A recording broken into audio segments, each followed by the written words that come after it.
વિધાनसभाની 26 બેઠકોમાંથી 25 બેઠકો પર મતદાન થઈ રહ્યું છે ત્યારે આપણે રાજકોટની પબ્લિક વિશે તેના રિવ્યૂ વિશે જાણીએ. શું છે તમારું નામ? સ્વાદિયા કૃષ્ણ.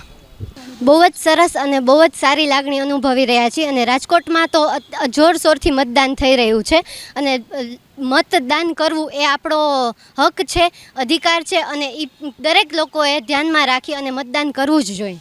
કોઈ પણ સરકાર વિશે પણ તો હું નહીં કહું, પણ જે પ્રમાણે જે કામ થઈ રહ્યું છે એ પ્રમાણે આપણે આપણા દેશને ઊંચો લઈ આવવા માટે મતદાન કરવું બહુ જ જરૂરી છે. વધુમાં વધુ મતદાન થાય એટલે આપણે રાજકોટમાં જોયું ઘણી જગ્યાએ ઢોલ નગાડા સાથે, ઘણી જગ્યાએ બેનર્સ સાથે ઘણા લોકોને ઉત્સાહ માટે ઘણી બધી વસ્તુ કરવામાં આવે છે. તો ઉત્સાહિત કરી, પ્રેરિત કરી અને મતદાન કરવું પણ બહુ જ જરૂરી છે. મતદાન કરીને મારી લાગણી બહુ જ સારી છે અને સંવિધાનિક હક છે આપણો અને આપણો અધિકાર પણ છે, જેને આપણે પૂરેપૂરો ઉપયોગ કરવો જોઈએ. લોકોએ ઘણા બધા, જેમ કે મેં તમને કીધું કે સંવિધાનિક હક છે, આપણો અધિકાર છે, એ પછી તમારો વિકાસ પણ રાજકોટમાં ઘણો સારો એવો થયો છે છેલ્લા 5-1 વર્ષમાં અને એની સાથે સાથે આપણે આપણો એક વિશેષ હક માનીને પણ આપણે મતદાન કરવું જોઈએ.